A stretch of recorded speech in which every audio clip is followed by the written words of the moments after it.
दोस्तों इस चैनल पे फर्स्ट ईयर वाले स्टूडेंट्स को बहुत सारे सब्जेक्ट पढ़ाए जाते हैं जैसे कि Hindi, English, pol science, history etcetera. तो सिंपली आपको उन सब्जेक्ट्स की वीडियो देखने के लिए चैनल के आइकन पे क्लिक करना है एंड देन आपके सामने जब अगला इंटरफेस ओपन होगा तो आपको प्लेलिस्ट वाले ऑप्शन पे क्लिक करना है। तो प्लेलिस्ट वाले ऑप्शन पे क्लिक करने के बाद जब आपके सामने बहुत सारी प्लेलिस्ट ओपन होंगी तो आप यहाँ पे देख सकते हैं ये सारे आपकी सब्जेक्ट की सारे चैप्टर वाइज वीडियो मिल जाएंगी आपको यहाँ पे। तो आप एक एक करके वो सारे चैप्टर्स देख सकते हैं। Welcome to Srivastava classes. आज के इस वीडियो के अंदर हम अपने सब्जेक्ट ईवीएस के यूनिट 4 जिसका नाम है जैव विविधता, इसका पार्ट सेकंड करने वाले हैं। फ्रेंड्स, हम ऑलरेडी हमारे यूनिट 4 का फर्स्ट पार्ट अपलोड कर चुके हैं जिसका लिंक आपको डिस्क्रिप्शन बॉक्स में मिल जाएगा और ये हमारा सेकंड पार्ट है और हम अपने इस यूनिट 4 को 3 पार्ट्स के अंदर कंप्लीट करेंगे। तो अभी इसका एक पार्ट आना रहता है जो कि आपको आगे प्रोवाइड करा दिया जाएगा। चलिए स्टार्ट करते हैं अपना पार्ट सेकंड। तो फ्रेंड्स, हम अपना फर्स्ट पार्ट भी करा चुके हैं, मैंने अभी आपको बताया, तो आप एक बार उसको पढ़ लीजिएगा ताकि आपको ये सेकंड पार्ट अच्छे से क्लियर हो जाए। तो इसके अंदर हमारा फर्स्ट टॉपिक है जैव विविधता हॉटस्पॉट। तो मैं एक बार ये टॉपिक स्टार्ट करने से पहले आपको एक बार फिर से बता देती हूँ जैव विविधता शब्द का मतलब क्या होता है। तो फ्रेंड्स, ये जो शब्द है ये 2 शब्दों से मिलकर बना है, जैव और विविधता। जैव का मतलब होता है सजीव यानी कि जीवित। तो जीवित में कोई भी प्राणी वगैरह आ सकते हैं, जैसे पेड़ पौधे आते हैं, जीव जंतु, हम इंसान, कोई भी आ सकता है। और विविधता का मतलब होता है भिन्नता यानी कि वैरायटी। तो जीवों के अंदर जो वैरायटी होती है उसी को ही जैव विविधता कहते हैं। तो अब हम हमारा जो टॉपिक है यहाँ पे वो है जैव विविधता हॉटस्पॉट। तो जैव विविधता हॉटस्पॉट ऐसे क्षेत्र होते हैं जो जैव विविधता की दृष्टि से संपन्न हो, यानी कि ये ऐसी जगह है जहाँ पर भरपूर जैव विविधता पाई जाती हो, यानी कि जीवों में भरपूर वैरायटी हो और जहाँ पर प्रजातियों की संख्या अधिक हो और स्थानिक प्रजातियों की संख्या भी अधिक हो, उनको जैव विविधता हॉटस्पॉट कहते हैं। ऐसी जगह जैव विविधता हॉटस्पॉट कहलाती है। पूरे विश्व में यानी कि पूरी दुनिया में 35 हॉटस्पॉट है, जिनमें से 4 जो है वो हमारे भारत में है। तो भारत में जो 4 मुख्य हॉटस्पॉट है वो इस प्रकार है, उनके नाम। पहला है पूर्वी Himalaya, second Indo Burma, third पश्चिमी घाट एंड फोर्थ सुंडालैंड क्षेत्र। तो ये 4 मुख्य हॉटस्पॉट हैं। जैव विविधता हॉटस्पॉट क्षेत्र की उपाधि प्राप्त करने के लिए 2 शर्तें हैं। तो ऐसा नहीं होता फ्रेंड्स कि किसी भी जगह को ऐसे बोल दो कि ये जैव विविधता हॉटस्पॉट है। तो ये उपाधि प्राप्त करने के लिए भी, हॉटस्पॉट की उपाधि प्राप्त करने के लिए 2 शर्तें हैं। पहली शर्त कि उस जगह पे कम से कम 1500 स्थानिक वनस्पति की प्रजातियां हों, यानी कि 1500 ऐसी प्रजातियां हो पेड़ पौधों की जो सिर्फ वहीं पे हो और कहीं ना। सेकंड है इसकी मूल प्राकृतिक वनस्पति 30% या उससे अलग होनी चाहिए, यानी कि उस जगह पे जो प्राकृतिक वनस्पति हो वो 30% से ज़्यादा हो, या फिर मतलब 30% तो हो उससे ज़्यादा भी हो सकती है, कम ना हो पर उससे। अगर ये 2 चीज़ें, अगर ये जो 2 ज़रूरतें हैं ये पूरी हो रही हैं किसी जगह पर, तो उस जगह को जैव विविधता हॉटस्पॉट कह देते हैं, उसकी उपाधि दे देते हैं। ये हॉटस्पॉट ऐसे क्षेत्र हैं जो अपनी लगभग 70% या उससे ज़्यादा प्राकृतिक वनस्पति खो चुके हैं। तो ये जो चारों हॉटस्पॉट है फ्रेंड्स, ये आज के ज़माने में, आज के टाइम पे ऐसे हॉटस्पॉट हो गए हैं जो लगभग अपनी 70% या उससे ज़्यादा प्राकृतिक वनस्पति खो चुके हैं और इनमें मौजूद पेड़ पौधे, पशु जो हैं उनको इंसानों से खतरा रहता है। भारत के कुल 4 हॉटस्पॉट क्षेत्रों में से 2 को विश्व के अत्यंत संपन्न हॉटस्पॉट क्षेत्रों में रखा जाता है। तो हमारे भारत के अंदर 4 हॉटस्पॉट क्षेत्र हैं, लेकिन इनमें से भी सिर्फ 2 ऐसे हैं जिनको दुनिया के सबसे ज़्यादा संपन्न भरे पूरे हॉटस्पॉट क्षेत्रों में रखा जाता है। भारत के पश्चिमी घाट हॉटस्पॉट में लगभग 6000 स्थानिक प्रजातियां हैं। तो फ्रेंड्स, जो पश्चिमी घाट हॉटस्पॉट है इंडिया का, उसके अंदर लगभग 6000 स्थानिक प्रजातियां हैं जो सिर्फ और सिर्फ हमारे भारत में पाई जाती हैं और कहीं नहीं पाई जाती। इंडो बर्मा में 1260 से अधिक पक्षी प्रजातियां मिली हैं, वह इनमें से 60 से ज़्यादा प्रजातियां स्थानिक हैं। तो इंडो बर्मा जो हॉटस्पॉट है इसमें भी 1260 से ज़्यादा पक्षियों की प्रजातियां मिली और इनमें से 60 प्रजातियों से ज़्यादा तो ऐसी हैं जो सिर्फ और सिर्फ हमारे भारत में पाई जाती हैं और कहीं नहीं पाई जाती। हिमालयी हॉटस्पॉट में सिकास्टेरेशिया व स्टेक्यूरेशिया नाम की स्थानीय वनस्पति प्रजातियां पाई जाती हैं। तो हमारे भारत का जो ये हिमालयी हॉटस्पॉट है, पूर्वी हिमालयी, तो इसमें भी ऐसी 2 प्रजातियां हैं, ये जो सिर्फ और सिर्फ हमारे भारत में पाई जाती हैं और दुनिया के किसी भी क्षेत्र में नहीं पाई जाती। चलिए अब एक बार चारों हॉटस्पॉट को देख लेते हैं। पहला हमारा हिमालय यानी कि पूर्वी हिमालय। इसमें संपूर्ण भारतीय हिमालय क्षेत्र आता है, यानी हमारे भारत का जितना भी हिमालय क्षेत्र है वो पूरा इसके अंदर आता है, जिसमें पाकिस्तान, तिब्बत, नेपाल, भूटान, चीन इन सब के भी हिस्से शामिल हैं। नेक्स्ट है इंडो बर्मा। तो ये इसमें पूरा उत्तर पूर्वी भारत आता है, असम और अंडमान द्वीप को छोड़कर। तो असम और अंडमान द्वीप को छोड़कर पूरा उत्तर पूर्वी भारत इंडो बर्मा में आता है। नेक्स्ट है हमारा पश्चिमी घाट। तो इसमें श्रीलंका और पूरा वेस्टर्न घाट आता है। क्या आता है? श्रीलंका और पूरा वेस्टर्न घाट। और नेक्स्ट है फोर्थ जो हमारा वो है सुंडालैंड। इसके अंदर निकोबार द्वीप समूह आता है, जिसमें कि Indonesia, Malaysia, Singapore, Brunei, Philippines इन सब ये भी सब शामिल है निकोबार द्वीप समूह में। तो ये जो था हमने अपने हॉटस्पॉट पढ़े। फ्रेंड्स नेक्स्ट हमारा टॉपिक है भारत में स्थानिक व लुप्तप्राय प्रजातियां। तो इसमें अब हम देखने वाले हैं हमारे भारत के अंदर कुछ ऐसी प्रजातियां जो सिर्फ हमारे भारत में पाई जाती हैं और कुछ ऐसी प्रजातियां जो लुप्तप्राय हो चुकी हैं, यानी जो खत्म हो चुकी है और या फिर जिनको खत्म होने का खतरा है। तो IUCN यानी कि अंतर्राष्ट्रीय प्रकृति संरक्षण संघ, जिसको इंग्लिश में बोलते हैं international union for conservation of nature. Okay, तो ये जो है इसकी एक किताब है, पुस्तक है रेड डाटा। उसको रेड लिस्ट भी कह देते हैं, रेड डाटा भी कह देते हैं। ये एक किताब है जिसके अनुसार भारत में पौधों और पशुओं की 132 प्रजातियों को लुप्तप्राय की श्रेणी में रखा गया है। यानी हमारे भारत में पौधे और पशुओं की 132 प्रजातियां ऐसी हैं जो पूरे तरीके से खत्म हो चुकी हैं रेड डाटा बुक के अनुसार। भारत व पाकिस्तान के पास के क्षेत्रों में पाया जाने वाला ग्रेट इंडियन बस्टर्ड एक लुप्तप्राय और स्थानिक जीव है। तो फ्रेंड्स हमारे इंडिया और पाकिस्तान के पास का जो इलाका है उसमें एक ग्रेट इंडियन बस्टर्ड नाम का एक जीव पाया जाता है, जो कि लुप्तप्राय है, यानी कि अभी फिनिश हो चुका है।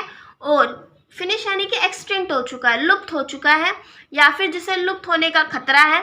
और वो एक स्थानिक जीव भी है, यानी कि वो हमारे भारत में हमारे भारत के अलावा और दुनिया के किसी भी क्षेत्र में नहीं पाया जाता। नेक्स्ट है फ्रेंड्स दुनिया के नायाब पक्षियों में से एक जेडोन कर्सर, हिमालय मोनल तीतर, गैर प्रवासी सारस क्रेन, एशियाटिक लायन, भारतीय उपमहाद्वीप के मूल निवासी कृष्णमृग, गंगा नदी की डॉल्फिन, बंदर हुलाक गिबन, पश्चिमी घाट का शेर मकाक, ये सब भारत के लुप्तप्राय प्रजातियां हैं। यानी कि अभी भी मैंने आपको जितनी भी प्रजातियों के नाम बताए, जानवरों के नाम बताए, ये सारी प्रजातियां जो है वो हमारे भारत की लुप्तप्राय प्रजातियां, यानी कि इन्हें आज खत्म होने का खतरा है। इन प्रजातियों को पूरे तरीके से एक्सटिंक्ट होने का खतरा है, तो इसलिए इनको लुप्तप्राय प्रजातियों में रखा गया है रेड डाटा बुक में। इनमें से अधिकतर जीव जो है वो स्थानिक है, यानी कि इनमें से जो मैक्सिमम जीव मैंने आपको बताया वो ऐसे हैं जो सिर्फ हमारे भारत में पाए जाते हैं और जो भारत के अलावा दुनिया के और किसी देश में नहीं पाए जाते हैं। तो अब नेक्स्ट मैं आपको IUCN का एक टॉपिक है छोटा सा फ्रेंड्स, वो समझा देती हूँ। IUCN क्या होता है? तो इसका पुराना नाम जो है वो था इसका international union for the protection of nature. ये इसका पुराना नाम था, लेकिन अब इसका नया नाम जो है वो IUCN कर दिया गया है, यानी कि international union for conservation of nature, जिसको हिंदी में अंतर्राष्ट्रीय प्राकृतिक संरक्षण संघ बोलते हैं। इसकी स्थापना फ्रेंड्स 5 अक्टूबर 1948 में फ्रांस में की गई थी और 1956 में इसका नाम जो है वो बदल दिया गया था, IUCN कर दिया गया था। पहले इसका नाम IUPN था, लेकिन अब इसका नाम IUCN कर दिया गया। इसको बनाने का एक उद्देश्य था कि ये संघ क्यों बनाया, तो एक ऐसे संसार का निर्माण करना जो प्रकृति के महत्व को समझे और उसका संरक्षण करे। इस उद्देश्य को रखते हुए IUCN का निर्माण किया गया। अभी में एक और टॉपिक पढ़ने वाले हैं जिसका नाम है IUCN red list criteria and categories. तो यानी कि इसके अंदर हम देखेंगे IUCN की जो रेड लिस्ट है उसके अंदर क्या क्या क्राइटेरिया और कौन सी कैटेगरीज हैं। तो रेड लिस्ट IUCN द्वारा तैयार किए जाने वाला एक ऐसा दस्तावेज है जो वनस्पति, पशुओं के साथ साथ कुछ स्थानीय प्रजाति का रिकॉर्ड रखता है। तो इसके अंदर पेड़ पौधे, पशु और ऐसी प्रजातियों के भी रिकॉर्ड रखे जाते हैं जो लुप्त होने की कगार पर है या फिर लुप्त हो चुकी हैं या फिर जिन्हें इंसानों से खतरा है, तो इन सबको इस वाली रेड लिस्ट के अंदर रखा जाता है। ये पुस्तक मुख्य रूप से उन प्रजातियों की सुरक्षा के लिए बनाई गई है जो खत्म होने की कगार पर हैं, खो गई हैं या अपने जीवन चक्र को जारी रखने में सक्षम नहीं है। तो ये जो बुक है फ्रेंड, रेड डाटा बुक, ये जो है ये मेनली इसलिए बनाई गई है कि इसमें उन प्रजातियों की सुरक्षा के लिए बनाया गया है जो तो मतलब जिन्हें या तो खत्म होने का खतरा है, हम इंसानी करतूतों की वजह से जिन्हें खत्म होने का खतरा है, या फिर जो पूरी तरीके से एक्सटिंक्ट हो गई हैं, खो गई हैं, या फिर जिन्हें अपना जीवन चक्र जारी रखने में सक्षम नहीं है, यानी जिन्हें बहुत ज़्यादा मुश्किल हो रही है अपने आप को जिंदा रखने में। तो उन सबको बचाने के लिए जो है ये रेड लिस्ट और या रेड डाटा बुक बनाई गई थी। IUCN द्वारा जो है वो प्रजातियों का वर्गीकरण इस प्रकार किया गया, यानी कि इन्होंने जो अपनी रेड डाटा बुक बनाई उसके अंदर उन्होंने कैटेगरीज बांट दी कि अगर इस तरीके का मतलब अलग अलग कैटेगरीज बांट दी उन्होंने। तो अब उन कैटेगरीज को देखते हैं। पहली है विलुप्त, इसको EX शॉर्ट में कहते हैं, या फिर एक्सटिंक्ट। एक्सटिंक्ट का मतलब ये होता है विलुप्त हो जाना, पूरी तरीके से खो जाना, खत्म हो जाना।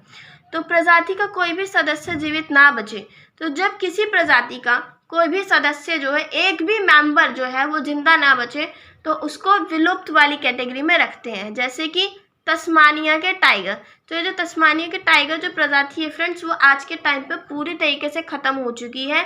एक भी टाइगर जो है उसका वो आज जिंदा नहीं है। नेक्स्ट हमारा वन विलुप्त, जिसको EW या फिर एक्सटिंक्ट इन वाइल्ड कहते हैं। तो इनकी प्रजाति जो है वो वनों से पूरी तरीके से खत्म हो चुकी है, यानी जंगलों से बिल्कुल तरीके से खत्म हो चुकी है। अब इनको संरक्षण गृह में थोड़ा बहुत देखा जा सकता है अगर किसी ने बचा के रखा है। तो इसका उदाहरण है रेड टेल्ड ब्लैक शार्क, यानी कि लाल पूंछ वाली काली शार्क। तो ये एक ऐसी प्रजाति है जो जंगलों से पूरे तरीके से खत्म हो चुकी है, आज के टाइम पे जंगलों में नहीं मिलती है।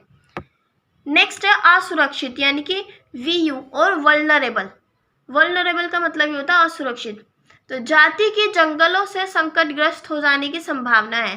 तो जिस प्रजाति का जंगल से संकटग्रस्त हो जाने की संभावना बनी हो, यानी कि जिन्हें संकट हो खत्म हो जाने का, ऐसी प्रजातियों को असुरक्षित वाली कैटेगरी में रखा जाता है कि हाँ ये असुरक्षित है, इन्हें खत्म होने का खतरा है। जैसे कि नीलगिरी लंगूर, तो ये एक प्रजाति है जिन्हें आज के टाइम पे खत्म होने का खतरा है, तो इसलिए इसको असुरक्षित वाली कैटेगरी में रखा गया है। नेक्स्ट है फ्रेंड्स संकट निकट, यानी कि एंटी और नियर थ्रेटन, यानी निकट भविष्य में प्रजाति के संकटग्रस्त हो जाने की संभावना है। तो इस कैटेगरी के अंदर उन प्रजातियों को रखा जाता है जिनको आने वाले भविष्य में, यानी आने वाले टाइम में खत्म होने का खतरा बना हो, उनको मतलब लुप्त होने की कगार पर वो टिके हुए हों, उनको रखा जाता है। जैसे कि उदाहरण है कुआला, तो ये वो प्रजाति है जिसको आने वाले समय में खत्म होने का खतरा है, ये संकटग्रस्त प्रजाति है। नेक्स्ट है हमारा घोर संकटग्रस्त, जिसको इंग्लिश में क्रिशियली एंडेंजर्ड बोलते हैं, शॉर्ट में CR बोलते हैं। ये प्रजाति का जंगलों में विलुप्त होने का घोर खतरा बना रहता है। तो ये जो प्रजाति, यानी जिन प्रजातियों को जंगलों से बिल्कुल तरीके से बहुत ज़्यादा खतरा बना होता है कि हाँ ये कभी भी ख़त्म हो सकती हैं, मतलब एक आध सदस्य इनके बचे हुए होंगे, बाकी ने खत्म होने का बहुत ज़्यादा खतरा है, तो इनको घोर संकटग्रस्त वाली कैटेगरी में रखा जाता है। जैसे कि वेस्टर्न गोरिल्ला, ये वेस्टर्न गोरिल्ला जो है ये इन्हें बहुत ज़्यादा खतरा है खत्म होने का इनकी प्रजाति को। नेक्स्ट है संकटग्रस्त, तो प्रजाति का वनों से विलुप्त होने का खतरा, यानी कि जिन प्रजातियों को जंगलों से खत्म होने का खतरा हो उनको संकटग्रस्त में रखा जाता है। जैसे कि चीते, आज के टाइम पे टाइगर्स को ये खतरा बना हुआ है फ्रेंड्स। ये ऐसा है क्यों? ये हम सब इंसानों की वजह से। हम जंगल काट देते हैं तो ये बेचारे जानवर जो होते हैं इन्हें अपनी जगह एक जगह से दूसरी जगह बदलनी पड़ती है, और फिर इनके घर बदल जाते हैं, इनकी पर्यावरण मतलब कि जो एनवायरनमेंट की कंडीशन जिनमें ये रहते हैं वो चेंज हो जाती हैं, फिर ये लोग बेचारे अपने आप को जीवित नहीं रख पाते और इन्हें संकट यानी कि खत्म होने का खतरा बन जाता है। या फिर कईयों को तो फ्रेंड्स शिकार कर करके हम इंसानों ने ही मार दिया है। नेक्स्ट अच्छा हमारा आंकड़ों का अभाव। तो अब हम फालतू की बात ना करके टॉपिक पे आते हैं। तो आंकड़ों का अभाव जो है इसको DD या फिर डाटा डेफिशिएंट भी बोलते हैं। तो जाति के विषय में आंकड़ों की कमी के कारण, यानी कि कोई भी ऐसी प्रजाति हो जिसके बारे में हमें बहुत ज़्यादा अच्छी नॉलेज ना हो, उसकी आंकड़ों की कमी है कि वो कितनी मतलब उसके कितने सदस्य बच रहे हैं कितने नहीं हैं, तो उसके संकट का अनुमान नहीं लगाया जा सकता। तो ऐसी जो प्रजातियाँ होती है उसको आंकड़ों के अभाव वाली कैटेगरी में रखा जाता है, जैसे कि बैंडेड स्पाइनी लॉबस्टर।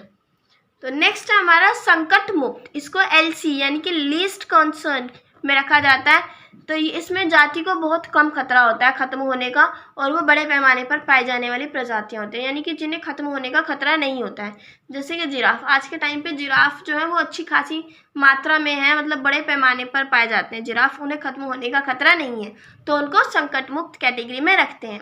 नेक्स्ट है हमारा अनांकलित यानी कि नॉट इवेल्युएटेड और NE। तो जाति की संरक्षण स्थिति जो होती है वो IUCN के मानदंड पर अभी अंकन नहीं किया गया है, यानी कि अभी इसके बारे में कुछ भी नॉलेज जो है वो IUCN में नहीं अंकन की गई है। तो ऐसी प्रजातियों को अनांकलित वाली कैटेगरी में रखा जाता है, जैसे कि पाइनएप्पल फिश, इसको अभी नहीं रखा गया है IUCN की कैटेगरीज के अंदर। नेक्स्ट हमारा टॉपिक है फ्रेंड्स जैव विविधता का महत्व। तो अब हम जैव विविधता का महत्व देखते हैं। तो जैव विविधता का मानव के जीवन में महत्वपूर्ण स्थान है। तो फ्रेंड्स ये जो जीवों की विविधता होती है, हम इंसानों के जीवन में इसकी बहुत महत्वपूर्ण स्थान है। जैव विविधता के बिना हम धरती पर मानव जीवन के बारे में सोच भी नहीं सकते हैं, मतलब संभव ही नहीं है इनके बिना। तो जैव विविधता के कुछ निम्नलिखित लाभ हैं, उनको देखते हैं। पहला है जैव विविधता भोजन, कपड़ा, लकड़ी, ईंधन तथा चारा की समस्याओं की पूर्ति करती है, यानी कि जीवों के अंदर जो वैरायटी होती है उससे हमें खाना, कपड़ा, लकड़ी, ईंधन के लिए लकड़ियाँ और चारे की ज़रूरत हमारी पूरी होती है। जैसे कि गेहूँ, धान, जौ, ज्वार, मक्का, बाजरा, ये ऐसी सारी वैरायटी है जिनसे हमें भोजन की आवश्यकता पूर्ति होती है। जबकि कपास और रेशम जैसी ये ऐसी चीज़ें हैं, ये मतलब ये ऐसी फसलें हैं जिससे हमारी कपड़े की आवश्यकता की पूर्ति होती है। और सागवान, साल, शीशम आदि ये ऐसी प्रजातियां हैं जिनसे हमें निर्माण के लिए लकड़ी की आवश्यकता पूरी होती है हमारी। और बबूल, शीरिश, जामुन, खेजड़ी, करंज ये ऐसी प्रजातियां हैं जिनसे हमारी ईंधन की आवश्यकता पूरी होती है। जबकि नीम, शहतूत, बेर आदि प्रजातियों से चारा संबंधी आवश्यकताओं की पूर्ति होती है। तो मैंने अभी आपको बताया फ्रेंड्स जीवों में विविधता जो है वो हमारे लिए कितनी इंपॉर्टेंट है। अभी आपने देखा गेहूँ, धान, जो चावल वगैरह हम जो भी खाते हैं ये सब प्रजातियां हैं, है ना, अलग अलग तरीके की प्रजातियां। तो यानी जैव विविधता है, तो जैव विविधता से हमें खाना भी मिलता है, कपड़ा भी मिलता है, लकड़ी भी मिलती है, ईंधन भी मिलता है और चारा भी मिलता है अपने जानवरों को खिलाने के लिए। नेक्स्ट है वनस्पतिक जैव विविधता औषधीय आवश्यकता को पूरा करती है, यानी कि वनस्पतिक जैव विविधता जो है, यानी कि पेड़ पौधों में जो जैव विविधता है उससे हमें औषधीय आवश्यकता पूरी होती है हमारी। आज के टाइम पे लगभग 30% उपलब्ध औषधियों को उष्णकटिबंधीय वनस्पतियों से प्राप्त किया जाता है, यानी कि आज के टाइम पे 30% औषधियाँ जो हैं वो उष्णकटिबंधीय वनस्पतियों से प्राप्त की जाती हैं। तो एक तरीके से फ्रेंड्स हम जो हैं वो औषधियों के लिए भी जैव विविधता पर निर्भर है। नेक्स्ट है फ्रेंड्स जैव विविधता पर्यावरण प्रदूषण के निपटारे में भी सहायक होती है। तो जो जैव विविधता है इससे पर्यावरण में जो प्रदूषण फैल जाता है इसको ख़त्म करने में भी सहायता मिलती है। जैसे कि सदाबहार नाम के जो पौधे हैं वो घातक विस्फोटक जैसे कोई भी चीज़ हो तो उसको ख़त्म करने की क्षमता रखते हैं। सूक्ष्म जीव जो होते हैं वो छोटी छोटी विभिन्न प्रजातियों में वो जहरीले बेकार पदार्थों को साफ सफाई में मदद करते हैं। जैसे कि सोचो कोई भी चीज़ है जो मरी पड़ी है, सोचो, और छोटी, अब वो पड़ी रहेगी तो वो जहरीली हो जाएगी। तो उनको जो छोटे छोटे बैक्टीरिया वगैरह सूक्ष्म जीव होते हैं वो उसको खा पी कर ख़त्म कर देते हैं और मिट्टी में मिला देते हैं, जिससे क्या होता है पर्यावरण जो होता है वो प्रदूषित नहीं होता, साफ हो जाता है। तो जैव विविधता जो है वो प्रदूषण के निपटारे में भी सहायक होती है। नेक्स्ट है जैव विविधता में संपन्न वन पारितंत्र कार्बन डाइऑक्साइड के प्रमुख अवशोषक होते हैं। तो हमारी जैव विविधता का जो पूरा संपन्न एक वन पारितंत्र है वो कार्बन डाइऑक्साइड के प्रमुख अवशोषक होते हैं। कार्बन डाइऑक्साइड जो है वो एक हरित गैस है जो कि ग्लोबल वार्मिंग के लिए उत्तरदायी होती है। ग्लोबल वार्मिंग को फ्रेंड्स हिंदी में वैश्विक तपन लिखा हुआ है। ग्लोबल वार्मिंग क्या होता है, अगर कार्बन डाइऑक्साइड जो है वो ज़्यादा बढ़ती जाएगी हमारी पृथ्वी पर तो गर्मी बढ़ती जाएगी, जिसकी वजह से जो ग्लेशियर्स वगैरह होते हैं, बर्फ़ के पहाड़ वगैरह होते हैं वो पिघलने लगते हैं और सुनामी, बाढ़ ऐसी जैसी प्राकृतिक आपदाएं आ जाती हैं। तो कार्बन डाइऑक्साइड की वजह से ये सब होता है। तो कार्बन डाइऑक्साइड के अवशोषक उसको कम करते हैं जैव विविधता वाले वन पारितंत्र। क्यों? क्योंकि पेड़ जो होते हैं फ्रेंड्स वो हमें ऑक्सीजन देते हैं और कार्बन डाइऑक्साइड लेते हैं। तो अगर ज़्यादा पेड़ लगाएंगे तो हमारी धरती पर कार्बन डाइऑक्साइड कम होगी, तो जिसकी वजह से क्या होगा कि जो ग्लोबल वार्मिंग है वो कभी बनेगी नहीं और हमारी पृथ्वी पर ऑक्सीजन भरपूर होगी। तो जैसे कि आज के टाइम पे ऑक्सीजन की कमी चल रही है, वो थोड़ी सी पूर्ति हो जाएगी। नेक्स्ट है जैव विविधता। मृदा निर्माण के साथ साथ उसके संरक्षण में भी मदद करती है। यानी कि जो जैव विविधता है फ्रेंड्स, ये मिट्टी बनाने की प्रक्रिया में मदद करती है और साथ साथ उसका संरक्षण भी करती है। आपने पढ़ा था मिट्टी का कटाव होता है, अगर पेड़ पौधे ज़मीन पर ना हो तो मिट्टी का कटाव होता है। बारिश आ जाए तो एक जगह से मिट्टी दूसरी जगह चली जाती है और इसी को मिट्टी का कटाव या फिर मिट्टी का अपरदन कहते हैं। तो अगर पेड़ पौधे पृथ्वी पर बने होंगे, ज़मीन पर होंगे, तो पेड़ पौधे की जो जड़ें होती हैं वो मिट्टी को पकड़े रखती हैं, जकड़े रखती हैं, जिससे कि क्या होता है, फिर चाहे कितनी तेज़ बारिश आ जाए, मिट्टी जो होती है वो इतनी आसानी से उसका कटाव, उसका अपरदन नहीं हो पाता है। तो जो जैव विविधता होती है वो मृदा निर्माण के साथ साथ उसके संरक्षण में भी सहायक होती है। नेक्स्ट है हमारा जैव विविधता भूमि में जल रिसाव को बढ़ावा देती है, जिससे भूमिगत जल स्तर बना रहता है। तो जैव विविधता में क्या आता है फ्रेंड्स, जैसे कि पेड़ पौधे उस पर लगे होते हैं, तो वो क्या करते हैं, मिट्टी के अंदर पानी को जो है उसका जल रिसाव जो है उसको बढ़ावा देते हैं, और जिससे कि जो हमारे मिट्टी के नीचे जो पानी पाया जाता है, यानी भूमिगत पानी जो होता है उसका जल स्तर जो है वो अच्छा बना रहता है। तो ये इसमें भी हेल्पफुल होते हैं। नेक्स्ट है जैव विविधता पोषक चक्र को गतिमान रखने में सहायक होती है। तो जैव विविधता जो होती है फ्रेंड्स, वो जो हमारे न्यूट्रिएंट साइकिल्स होती हैं, जो पोषक चक्र होता है उनको चलाए रखने में भी सहायक होती है। जैसे कि मृदा की सूक्ष्म जीवी विविधता जो होती है वो पौधे के मृत भाग तथा मृत जंतुओं को विघटित कर पोषक तत्वों को मृदा में मुक्त कर देती है, जिससे ये पोषक तत्व दोबारा पौधों को प्राप्त हो जाते हैं। तो क्या होता है फ्रेंड्स, हमारी मिट्टी के अंदर ना छोटे छोटे सूक्ष्म जीव पाए जाते हैं अलग अलग तरीके के। तो जैसे कि अगर कोई भी पेड़ पौधे का कोई मरा हुआ पत्ता, डंडी वगैरह कुछ भी पड़ा है, तो वो क्या करते हैं, वो सूक्ष्म जीव उसको धीरे धीरे ख़त्म कर देते हैं और मिट्टी में मिला देते हैं। फिर क्या होता है, मिट्टी में मिलने से वो जो पेड़ पौधे के जो मरे हुए पोषक तत्व होते हैं वो दोबारा से पौधे को प्राप्त हो जाते हैं, और इस तरीके से एक पोषक चक्र जो है वो चलता रहता है। तो जैव विविधता जो है वो पोषक चक्र को चलाए रखने में भी मदद करती है। नेक्स्ट है जैव विविधता पारितंत्र को स्थिरता प्रदान कर पारिस्थितिक संतुलन को बनाए रखती है। तो जैव विविधता जो है वो इकोसिस्टम को एक कॉन्स्टेंसी भी प्रोवाइड करती है, यानी स्थिरता प्रोवाइड करती है, और पारिस्थितिक को जो है वो पारिस्थितिक तंत्र जो है उसको बैलेंस बनाए रखती है, और पौधे और जंतु जो है वो एक दूसरे से खाद्य श्रृंखला या खाद्य जाल से जुड़े होते हैं। अच्छा, तो जैव विविधता जो है वो उसको बैलेंस्ड बना के रखती है। कैसे? आपको पता है जैव विविधता के अंदर जानवरों की वैरायटी भी आती है, पेड़ पौधों की भी आती है, सबकी आती है।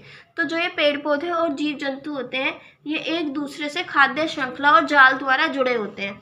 तो ये क्या करते हैं, एक दूसरों के लिए खाने की पूर्ति को पूरा करते हैं और एक दूसरे को जीवित रखने में मदद करते हैं, और इस तरीके से जो पारिस्थितिकी संतुलन होता है वो बनाया रहता है। पौधे शाकभक्षी जानवरों के भोजन के स्रोत होते हैं, जबकि जानवरों का मांस मनुष्य के लिए प्रोटीन का महत्वपूर्ण स्रोत होता है। तो आपने देखा कि जो पौधे होते हैं वो शाकभक्षी जानवरों के भोजन का काम करते हैं, यानी कि जो भी जानवर पेड़ पौधे खाते हैं उनके लिए पौधे उनका खाना होते हैं, और जबकि वो जो जानवर होते हैं उन जानवरों का मांस जो होता है वो हम इंसानों के लिए प्रोटीन का एक महत्वपूर्ण स्रोत होता है। तो जिससे भी मैंने आपको पहले बताया था कि हर कोई जो होता है वो खाने के लिए एक दूसरे पर निर्भर करता है, और जिससे कि मतलब उनकी खाने की पूर्ति पूरी होती रहती है, उनको जीवन जीने में आसानी होती है। तो इस तरीके से जैव विविधता जो है वो जीवों को जीवन जीने में मदद करता है। नेक्स्ट है समुद्र के किनारे खड़ी जैव विविधता से संपन्न ज्वारीय वन प्राकृतिक आपदाओं जैसे कि समुद्री तूफान और सुनामी के खिलाफ ढाल का काम करते हैं। तो समुद्र के किनारे पर एक जैव विविधता से संपन्न पूरा एक वन खड़ा हुआ है जो कि है ज्वारीय वन। ठीक है, तो ये जो पूरा जंगल है, सोचो ये पूरा यहाँ पे एक समुद्र का किनारा है, यहाँ पे समुद्र है, यहाँ पर पूरा एक जंगल है। ठीक है, यहाँ पे लोग बाग रह रहे हैं। ठीक है, तो क्या होगा, जैसे कि अगर समुद्री तूफान आएगा या फिर सुनामी आएगी तो वो यहाँ से होके निकलेगी, तो ये जो पेड़ पौधे होते हैं ये बीच में बाधक का काम करेंगे, और जिससे कि ये बचाएंगे, आगे जो भी लोग बाग रह रहे हैं उन सबको एक बचाने का काम करेंगे। तो ये इन सब के खिलाफ, सुनामी और समुद्री तूफान के खिलाफ एक ढाल का काम करते हैं। तो जैव विविधता का एक ये भी महत्वपूर्ण महत्व होता है फ्रेंड्स, क्योंकि ये कि ये हमें प्राकृतिक आपदाओं से भी बचाते हैं। नेक्स्ट है हमारा जैव विविधता के विभिन्न सामाजिक लाभ भी हैं, जैसे कि अनुसंधान, शिक्षा और मनोरंजन और पर्यटन। तो सामाजिक लाभ भी हैं हमारे जैव विविधता के। ये इतना सुंदर होता है फ्रेंड्स, इसको देखने के लिए लोग आते हैं, लोगों को इसे देख के खुशी मिलती है। तो ये लोगों के मनोरंजन का भी एक स्रोत है और लोग यहाँ पे घूमने फिरने आते हैं, तो जिससे कि पर्यटन को भी एक मौका मिलता है, पर्यटन के लिए भी एक अच्छी जगह होती है। सांस्कृतिक पहचान के लिए भी जैव विविधता होना बहुत ज़्यादा ज़रूरी होता है फ्रेंड्स। तो आई होप ये जो मैंने अभी आपको जैव विविधता के महत्व बताए ये आपको क्लियर हुए होंगे। ये मैंने आपका कंटेंट जो है अलग बुक से, थोड़ा सा जैव विविधता का जो महत्व है ये अलग बुक से तैयार किया है। सोल की बुक में बहुत ज़्यादा कंफ्यूजिंग है, आप लोग कंफ्यूज हो जाओगे, आपको कुछ समझ नहीं आएगा, तो इसलिए मैंने इजी लैंग्वेज में आपको समझाने की कोशिश की है। आई होप आपको ये क्लियर हुआ होगा। अगर आपको इससे रिलेटेड कोई भी डाउट है तो आप मुझे कमेंट बॉक्स में कमेंट कर सकते हैं, मैं आपका डाउट क्लियर करने की पूरी कोशिश करूँगी। फ्रेंड्स, अगर आपको वीडियो पसंद आती है तो प्लीज़ इसे लाइक और सब्सक्राइब ज़रूर कीजिएगा हमारे चैनल को, इससे हमें मोटिवेशन मिलती है, ताकि अगर हम आपके लिए आगे और अच्छी वीडियोस लाते रहें। तो फ्रेंड्स, आप हमें हमारी सोशल साइट जैसे कि फेसबुक, टेलीग्राम, ट्विटर, इंस्टाग्राम पर भी फॉलो कर सकते हैं, जिनका लिंक आपको डिस्क्रिप्शन बॉक्स में मिल जाएगा। Thanks for watching. जय हिंद, जय भारत। पसंद आए तो लाइक कीजिए, सब्सक्राइब कीजिए एंड शेयर तो ज़रूर कीजिए।